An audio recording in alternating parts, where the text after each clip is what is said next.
गरीब परिवार ने खाया पहली बार केक। सुबह सुबह चांदनी की अमीर पड़ोसन पिंकी उनके घर आकर नाक पर हाथ रखकर कहती है, ओहो, कितनी स्मेल हो रही है। पता नहीं ये लोग कैसे रहते हैं। एक तो छोटा सा घर, ऊपर से इतना बड़ा परिवार। अरे पिंकी बेटा, तुम हमारे घर पर सुबह सुबह कैसे? वो नमस्ते आंटी, दरअसल आज मेरी बेटी जूही का बर्थडे है, तो मैंने बहुत बड़ी बर्थडे पार्टी रखी है, इसलिए आप सबको इनवाइट करने आई थी। तो शाम को 6 बजे आप सब आ जाना डिनर पर, वहीं है, ठीक है? अच्छा ठीक है बेटा, तुम इतना कहती हो तो हम आ जाएंगे, निश्चिंत रहो। पिंकी चली जाती है तो कांति के 2 पोते पोती राधिका और अर्जुन बात सुनकर कूदने लगते हैं। ओए बल्ले बल्ले, शावा शावा, शाम को जाएंगे पार्टी में, आज तो मजा आएगा। मैंने कभी नहीं देखा कि बर्थडे पार्टी कैसी होती है, और अच्छा अच्छा खाना भी मिलेगा। माँ ने तो हमारा जन्मदिन कभी मनाया ही नहीं, आज हमें पता चल जाएगा जन्मदिन कैसे मनाया जाता है। ये बच्चे भी ना, खैर हमारी ही गलती है, हमारे बच्चों को ये तक नहीं पता कि जन्मदिन कैसे मनाया जाता है। तो चिंता मत कर, कभी हम भी मना लेंगे। शाम को 6 बजते ही कांति का गरीब परिवार अमीर पड़ोसन के घर पर शानदार जन्मदिन पार्टी में पहुंच जाता है, जहां उसकी बहू, बेटे, दोनों पोते पोती, पति और छोटा बेटा और बेटी आते हैं। कुछ देर बाद पिंकी की 9 साल की बेटी जूही बहुत सुंदर सी ड्रेस पहन कर आती है और उसके सामने 3 मंजिल का बहुत बड़ा केक होता है, जिसे देखकर चांदनी के दोनों बच्चे अर्जुन और राधिका हैरान हो जाते हैं। माँ ये इतना बड़ा एक के ऊपर एक क्या रखा है? हाँ माँ, मुझे बताओ ना, और ये पटाखे से क्यों जला रखे हैं, और जूही इसका क्या करेगी? बेटा ये केक होता है जो जन्मदिन पर सारे बच्चे काटते हैं अपनी इच्छा मांगकर। ये बहुत सुंदर सुंदर होते हैं और अभी ये खाने को भी मिलेगा। तो हमारे जन्मदिन पर आपने पहले क्यों नहीं मनाया? आप तो हमारे लिए कभी केक नहीं लेकर आई, इतना बड़ा केक आप भी लेकर आओगी? अरे बेटा, हम बहुत गरीब हैं, इस बड़ी से बर्थडे पार्टी को देने के लिए तुम्हारे अंकल आंटी ने बहुत पैसा लगाया होगा, पर कोई बात नहीं, हम एक दिन जरूर तुम्हारा जन्मदिन मनाएंगे, चाहे छोटा सा ही सही। माँ मुझे भी केक काटना है, आप हमारा भी जन्मदिन मनाना ना, मुझे भी ऐसा ही चाहिए, मुझे भी ऐसा ही चाहिए। ओहो बच्चों, अभी जिद मत करो, जूही का केक कटने वाला है ना, वहाँ पर ध्यान दो, तमाशा मत करो यहाँ पर। तभी सभी लोग जूही के लिए तालियां बजाते हैं जहाँ वो केक काटती है। आओ बच्चों, जूही को अपनी माँ के बने हाथ के लड्डू तोहफे में दे दो और केक भी खा लेना, वो केक दे रही है सबको। ठीक है पापा। दोनों बच्चे बड़ी उत्सुकता के साथ जूही के पास केक लेने आते हैं। वो उनके हाथ में केक देती है कि राधिका का हाथ जूही के 3 मंजिला केक पर लग जाता है और वो गिरकर सारा खराब हो जाता है। ये देखकर जूही को बहुत गुस्सा आता है और वो कहती है, ओह माय गॉड, ये क्या कर दिया तुमने? तुम्हें तमीज नहीं है क्या? मेरा फेवरेट केक था और तुमने मेरा बर्थडे केक गिरा दिया। पता भी है ये कितना महंगा आया था, मेरा बर्थडे स्पॉइल कर दिया। तुम गरीब लोगों को कुछ नहीं आता है। मॉम, आपने इनको क्यों बुलाया? देखो ना इन्होंने क्या किया। माफ कर दो जूही, मुझसे गलती से हो गया, मैंने जानबूझकर नहीं किया था। ये लो, माँ ने तुम्हें लड्डू दिए हैं, तुम्हें जन्मदिन की बहुत शुभकामनाएं। गुस्से में जूही राधिका के हाथ से वो लड्डू लेकर जमीन पर फेंक देती है। अपनी 2 कौड़ी की लड्डू अपने पास रखो। माँ, इन्हें यहाँ से भगा दो, मेरा बर्थडे खराब हो गया। अगली बार से माँ इन गरीब लोगों को मत बुलाना। तुम बच्चों से उम्मीद भी क्या कर सकती हूँ मैं? कर दिया ना मेरी बेटी का मूड खराब। मुझसे ही गलती हो गई जो मैंने तुम सबको बुला लिया। अब जाओ यहाँ से। जूही अपने कमरे में चली जाती है और पिंकी की बातों से पूरा गरीब परिवार जलील हो जाता है और वो भी अपने घर चले जाते हैं। वहीं बच्चों को केक खाने का और जन्मदिन मनाने का बेहद मलाल होता है। दोनों बच्चे बहुत रोते हैं। आपने हमारा जन्मदिन कभी क्यों नहीं मनाया? हमें भी ऐसा ही मनाना है, हमें भी केक चाहिए चाहिए चाहिए चाहिए। हाँ माँ, अर्जुन सही कह रहा है, हमारी क्लास के सब लोग हमें गरीब गरीब बोलकर चिढ़ाते रहते हैं। हम इतने गरीब हैं कि हमने कभी केक भी नहीं खाया है। अच्छा परेशान मत हो, मैं तुम्हारा अच्छे से जन्मदिन मनाऊंगी अगले साल, ठीक है? और दोनों का अलग अलग आता है, इसीलिए एक साथ जन्मदिन मनाऊंगी। माँ जी, इसमें आप मेरा साथ देंगी ना? हाँ बहू। 5-6 महीने तक चांदनी उनके जन्मदिन की तैयारी करती है। पैसे जोड़कर थोड़े गुब्बारे और केक बनाने का सामान ले आती है और कुछ कपड़ों की कतरन ले आती है, जिन्हें सिलकर वो अपने दोनों बच्चों के कपड़े तैयार करती है। और एक दिन पूरा परिवार मिलकर बच्चों का जन्मदिन मनाने के लिए घर को सजाता है। चांदनी अपने हाथ से कुकर में केक बनाकर तैयार करती है। तभी उसका पति दोनों बच्चों के आंखों पर पट्टी बांधकर उन्हें लाता है। चलो बच्चों, आराम से चलो आगे। ऐसा क्या तोहफा दे रहे हैं आप हमें? अरे भूल गई तू, माँ और सब मिलकर हमारा जन्मदिन मना रहे हैं आज। अरे हाँ। चलो दोनों बच्चे अपनी पट्टी हटा लो। जैसे ही दोनों बच्चे आंखों से पट्टी हटाते हैं तो उन्हें बहुत अच्छी घर की सजावट देखने को मिलती है और उनके दादा दादी गुब्बारे को फोड़कर सब एक साथ कहते हैं, happy birthday to you, happy birthday to you. हमारे प्यारे बच्चों राधिका, अर्जुन। अरे वो कितनी अच्छी सजावट की है आप लोगों ने, आप सबने मिलकर की है। और हमारा केक तो देख कितना अच्छा बनाया है माँ ने, और तो इन कपड़ों में अच्छा लग रहा है। तो भी अच्छी लग रही है, माँ और दादी ने मिलकर हमारे कपड़े जो बनाए हैं। बच्चों अब जल्दी से अपना केक काटो, मुझे तुम्हारे जन्मदिन का केक खाना है।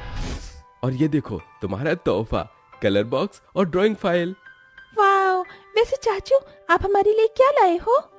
बेटा मैं कुछ लेकर नहीं आया हूँ, पर हाँ अगली बार ले आऊंगा। फिलहाल ये चॉकलेट रख लो। कोई बात नहीं, आप सबने मिलकर हमें ये तोहफा दिया, वही हमारे लिए काफी है, क्योंकि हमने तो कभी ना केक देखा था ना खाया था। ओहो बच्चों, अब केक भी काट के खिला दो। हाँ हाँ, रुको रुको दादी। फिर दोनों बच्चे एक साथ केक काटकर अपने घर वालों को खिलाते हैं और अपने घर में बने पहले जन्मदिन से बेहद खुश होते हैं। घर में सब कुछ खुश देखकर तीनों मर्द कहते हैं, हम इतने गरीब हैं और ना हमारे पास ढंग का काम है, जिसके चलते हमने अपने बच्चों को कभी जन्मदिन मनवाया ही नहीं। क्या करें पिताजी, हमारा काम ही ऐसा है। मेरी फैक्ट्री में बहुत सारे मजदूर को निकाल दिया है तो मालिक ठीक से काम के पैसे नहीं देते। इतना नकारा बाप हूँ कि अपने दोनों बच्चों के लिए कुछ नहीं कर सकता। मेरे खेत में फसल भी ठीक से नहीं हो रही, लेकिन मैं अगले साल इन बच्चों का बहुत अच्छा जन्मदिन मनाऊंगा, जैसे अमीर घर में होता है। ये मेरा वादा है आपसे। मैं भी भैया इसमें शामिल हूँ। तीनों मर्द अपने बच्चों का अच्छा जन्मदिन मनाने के लिए काफी समय तक मेहनत करते हैं और आखिरकार पैसे जमा करके उनके असली जन्मदिन पर एक चीप से रेस्टोरेंट में हॉल बुक कराते हैं, जहां बहुत सुंदर सजावट होती है। 3 मंजिल का केक आता है जिस पर दोनों बच्चों का नाम और सुंदर से कैंडल्स लगे होते हैं और अपने बच्चों को भी अच्छे कपड़े दिलाकर पूरा परिवार वहां पहुंच जाता है। ये तो जूही के बर्थडे पार्टी से भी ज्यादा अच्छी बर्थडे पार्टी है। मुझे बहुत अच्छा लग रहा है ये सब। पापा, चाचू, दादू, आपने मिलकर किया है ना? हाँ मेरे बच्चे। अजी मुझे तो यकीन ही नहीं हो रहा है।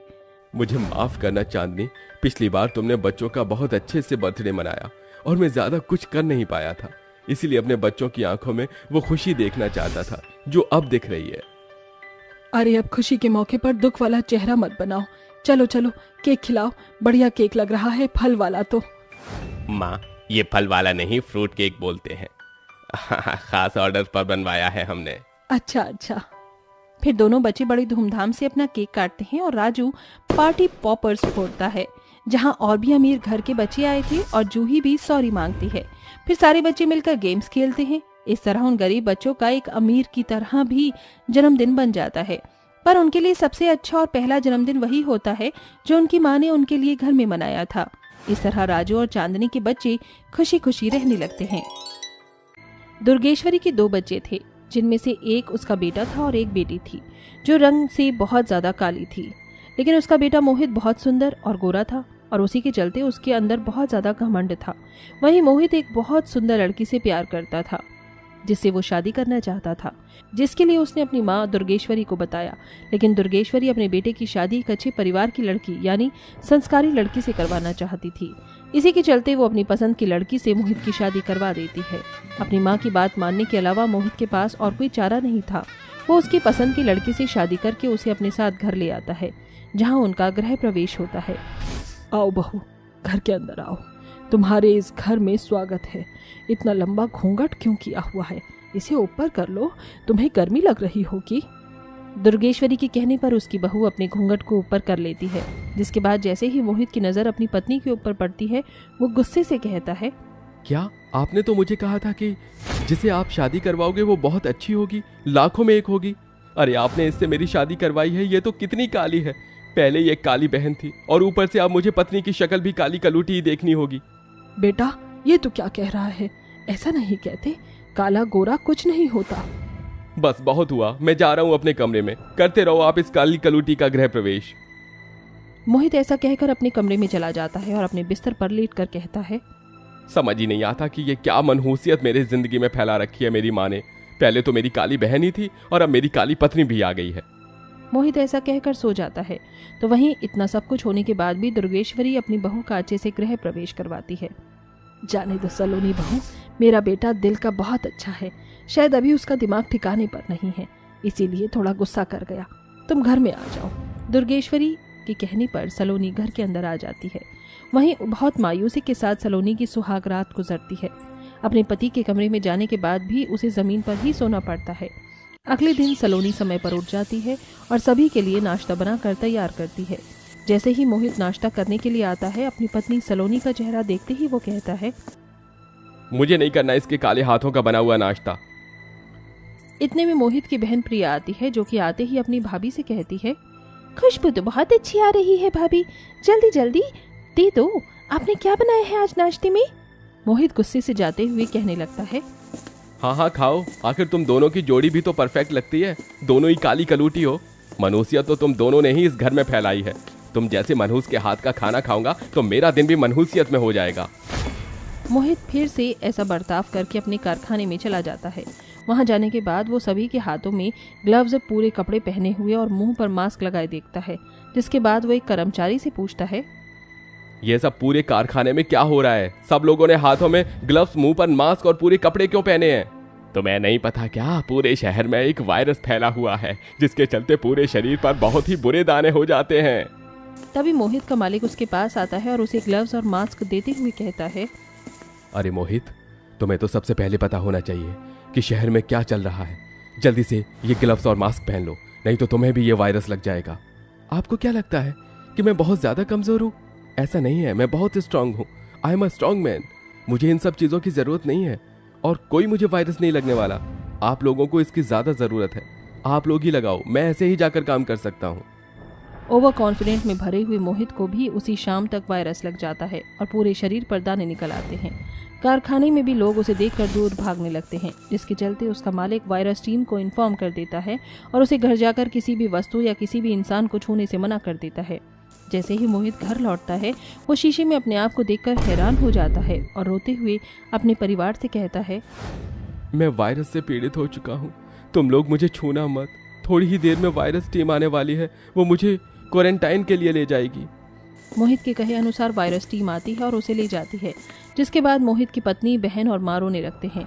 ऐसे ही 1-2 दिन बीतते हैं, जिसके चलते अब उनके घर में परेशानियां शुरू होने लगती हैं और घर का राशन भी खत्म हो जाता है। मोहित आने से पहले कुछ पैसे अपनी अलमारी में रखकर चला गया था, जिन पैसों को लेकर सलोनी अपनी सास के पास जाती है। माँ जी, मोहित जी अपनी अलमारी में कुछ पैसे रख गए थे, मैं इन पैसों से घर के लिए राशन ले आती हूँ। चलो प्रिया, तुम मेरे साथ चलो। सलोनी उन पैसों को लेकर बाजार में पहुंच जाती है, जहां उसे चारों तरफ दुर्गा माँ की तस्वीर, उनकी चुन्नी, उनकी चूड़ियां और उनके पूजा पाठ का सारा सामान दिखाई देने लगता है। हाँ, मुझे याद आया, दुर्गा माँ के नवरात्रि आ रहे हैं, सभी लोग उसी की तैयारी में लगे हैं। ये तो बहुत अच्छी बात है भाभी, देखो ना, चारों तरफ बाजार कितना भरा हुआ है और इसी वक्त लोग चूड़ियां बहुत खरीदते हैं। क्यों ना हम भी चूड़ियां बेचने का काम करें, कल हमारी भी चूड़ियां बहुत बिकेंगी। सलोनी को प्रिया का सुझाव अच्छा लगता है, जिसके चलते दोनों ननद भाभी मार्केट से प्यारी प्यारी चूड़ियां खरीद लेती हैं और उन्हें घर ले आती हैं। उनके हाथों में राशन न देखकर ढेर सारी चूड़ियां देखती ही दुर्गेश्वरी उनसे पूछती है, तुम दोनों तो राशन लेने गए थे, ये इतनी सारी चूड़ियां क्यों ले आए? सलोनी और प्रिया दोनों मिलकर दुर्गेश्वरी को दुर्गा माँ की नवरात्रि के बारे में बताती हैं, जिसे सुनकर दुर्गेश्वरी समझ जाती है। अगले दिन दोनों ननद भाभी सारी चूड़ियां लेकर बाजार में जाकर बैठ जाती हैं, लेकिन उनके काले रंग की वजह से कोई भी उनसे चूड़ियां नहीं खरीदता। छी छी छी छी, कौन खरीदेगा इन लोगों से चूड़ियां? इनका रंग तो देखो कितना काला है और कितनी बुरी बुरी चूड़ियां लेकर बैठी हैं। इन्हें देखकर मेरा आज का दिन कहीं खराब ना हो जाए। सुबह से शाम हो जाती है, ऊपर से लोगों के ताने सुनकर दोनों भाभी ननद को बहुत बुरा लगता है। शाम को मायूसी के साथ वो वापस घर लौट आई और उनकी एक भी चूड़ी नहीं बिक पाती। इसी के चलते वो अपनी टोकरी से सारी चूड़ियां उठाकर गुस्से में बाहर लाकर तोड़ देती हैं। नहीं बिकेंगी हमारी एक भी चूड़ी, कोई हमें पसंद ही नहीं करता। सही कहा आपने, हमने बेकार में पैसे वेस्ट कर दिए, तोड़ दो ये सारी चूड़ियां भाभी। वो सारी चूड़ी तोड़कर वापस घर में आ जाती हैं, जहां उन्हें वापस से उतनी ही चूड़ियां टोकरी में दिखाई देती हैं। हमने तो सारी चूड़ियां तोड़ दी थी, फिर ये कहाँ से आई? सलोनी इतना कहती ही है कि तभी दरवाजे पर 5 औरतें आती हैं और कहती हैं, क्या ये चूड़ी बेचने वाली का घर है? हमने सुना है तुम्हारे पास बहुत ही सुंदर सुंदर चूड़ियां हैं और ऐसी चूड़ियां पूरे गांव में किसी के पास नहीं। क्या हमें यहाँ चूड़ियां मिल जाएंगी? मुझे तो रंग बिरंगी चूड़ियां चाहिए। घर पर आए हुए ग्राहकों को देखकर वो दोनों ननंद भाभी उन्हें उनकी पसंद की चूड़ियां दे देती हैं, जिसके बाद वो औरतें उन्हें कह कर जाती हैं, आयुष्मान भव, तुम्हारा व्यापार ऐसे ही सदा बरकरार रहे और तुम्हें कभी किसी चीज की परेशानी न हो। उनके जाने के बाद दोनों ननंद भाभी बहुत खुश होती हैं और जितनी चूड़ियां उन्होंने उस टोकरी के अंदर से बेची होती हैं वो वापस से उतनी ही भर जाती हैं। वहीं जिन कदमों से वो 5 औरतें घर पर आई थी वो लाल पैरों के निशान में बदल जाते हैं, जिसे देखकर सलोनी कहती है, देखो प्रिया, ऐसे पैर के निशान तो केवल माता के होते हैं। इसका मतलब हमारे घर में 5 माताएं आई थी और हमने उन्हें अपने हाथों से चूड़ियां पहनाई। हम कितनी भाग्यशाली हैं। हाँ भाभी, आपने बिल्कुल सही कहा। चलो इन कदमों को चूम लेते हैं। जैसे ही सलोनी और प्रिया उन कदमों को चूमती हैं, उनके सामने 5 माताएं अपने असली रूप में प्रकट हो जाती हैं। साक्षात 5 माताओं के दर्शन हमने अपनी आंखों से कर लिए। हम तो बहुत भाग्यशाली हैं। सच्चे भक्तों की भक्ति में माताएं खुश होती ही हैं। अब तुम्हें परेशान होने की जरूरत नहीं। तुम्हारी परेशानी भरे दिन अब खत्म हुए। हमारा आशीर्वाद सदैव तुम्हारे साथ है। ऐसा कहने के बाद माताएं गायब हो जाती हैं। उस दिन के बाद से वो दोनों ननंद भाभी चूड़ी बेचने का काम करती रहती हैं और उनका चूड़ी बेचने का काम बहुत जोर शोर से चलता है। बहुत ही जल्द उनकी सभी परेशानियां खत्म हो जाती हैं और वहीं मोहित का भी इलाज उन्हीं पैसों से करवा देती हैं, जिसके बाद मोहित अपनी बहन और अपनी पत्नी के साथ खुशी खुशी रहने लगता है।